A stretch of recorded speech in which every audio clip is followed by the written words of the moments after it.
Hey YouTube, this is Steve from Average Joe's Fantasy Football, and we've got your Week 11 start and sit video for the wide receiver position.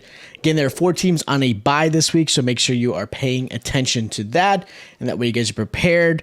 We are closer and closer to those playoffs. Most people are probably starting Week 15, so again, we're not too far away.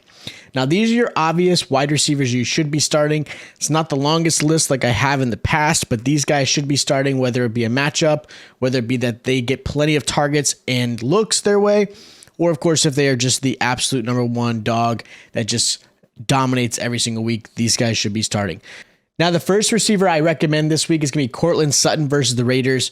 Earlier in the season, he saw 7 targets and converted that game into a 16-point performance.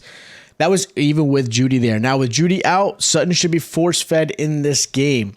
Raiders allow 34.3 points and 150 receiving yards combined to receivers.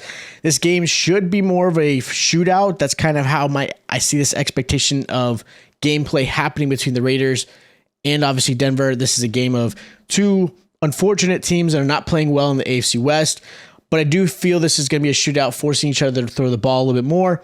Obviously, Devontae Adams on the opposite side should be a must start, but I do like Sutton this week again because he's going to be force-fed. Now, another receiver I like this week is Kadarius Toney. Look, Toney is in the right situation in this team. The Giants did not utilize him.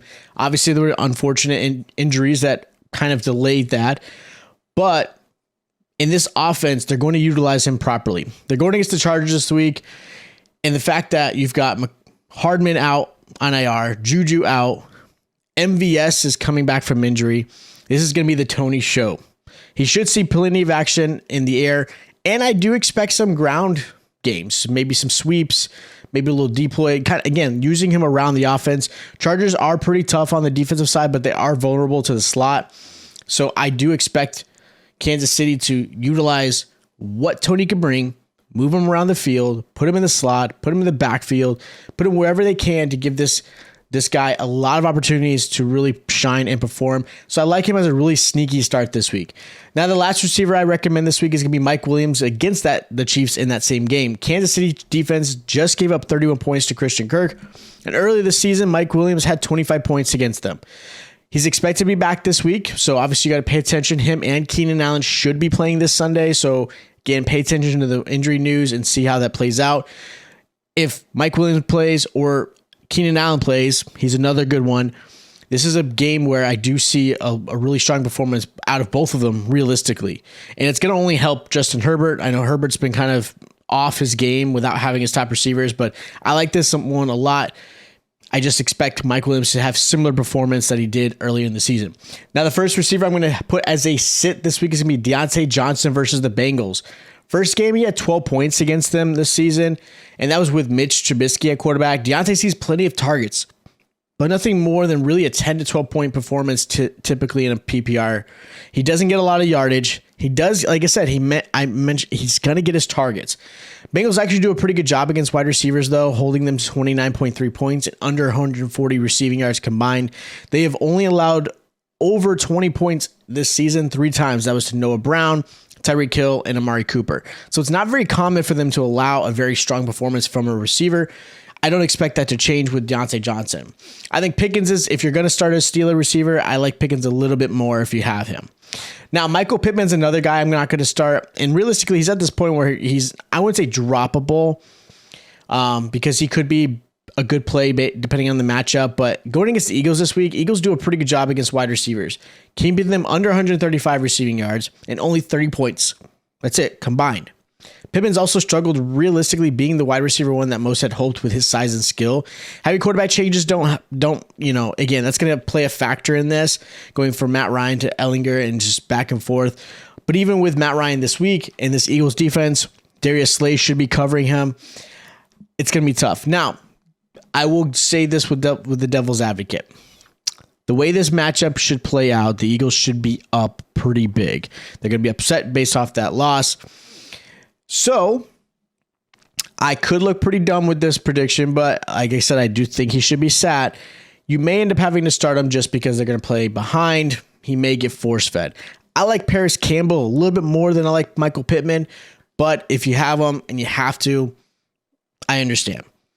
Now, Last receiver I'm going to sit this week is Allen Robinson versus the Saints. Saints allow 33.1 points to receivers and around 150 passing yards, and again, combined as a receiving core. I mentioned Robinson here because a lot of people are going to be expecting him as a good start in most lineups, which is understandable. With Cooper Kupp gone, Robinson becomes the wide receiver one, or at least that's the expectation, right? Obviously, there's still Van Jefferson, who I like. Now, if you have better options out there for your team, I would look to sit Robinson this week. I understand you can probably be forced to play him. Stafford is expected to play, which is a good thing, but the Saints actually do a really good job at stopping receivers. Last 3 games alone, they've only allowed a combined 20.2 points to receivers. So the expectation in this game is very low. I don't expect a lot, and realistically, he's one I'm not starting this week. Give it a week or two, but this week I'm a little unsure about it. Now, as far as sleepers go, I have Nico Collins versus the Commanders. Maybe you could play Brandon Cooks tier 2, but I like Nico Collins a little bit more. Washington struggles against the pass, allowing 35.4 points and a touchdown per game to receivers. Nico Collins just had 10 targets last week. He did have a touchdown as well. And again, he should have similar performance in this one. I think he's going to be more so the wide receiver one than Brandon Cooks. Obviously, Brandon Cooks is, I would say, a little more talented. He's got that vet, experience, but with Brandon Cooks' drama and I wouldn't say doghouse quite completely because he is playing, I still think Nico is a better option. Devin Duvernay is another sleeper I like this week going against the Panthers. If your league rewards special teams yardage, then Duvernay is definitely a nice sleeper. Lack of options and a defense that can't really stop the pass really helps make him a good flex play because realistically, Lamar doesn't have a lot of options to throw to. Mark Andrews should be playing. So obviously that will help. I actually think that helps Duvernay a little bit more than it hurts.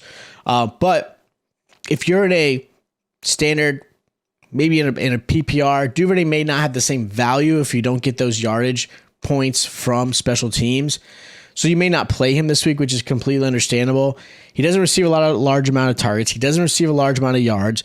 He does get some red zone targets every once in a while. Now, the connection between him and Lamar definitely sometimes misses, but again, he's a nice little sleeper. I think he can definitely, again, with the Panthers defense that allows a lot to receivers, he's a nice little sleeper.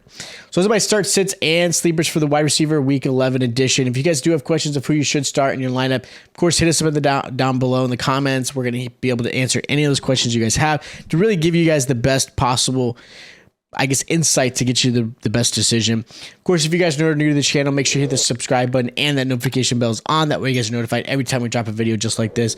Of course, if you also enjoy the content, make sure you hit that like button. It is greatly appreciated. If you have not already, watch our start sit videos for the running back and quarterback position, again, to help get your lineup right and tweaked properly for this week. Every win matters and counts this week, so you've got to do this the rest of the season. We've only got about 3 or 4 games, depending on your playoff start. So again, make sure you check that out. Check out our start and sits, subscribe, like, and I'll check you guys out next time.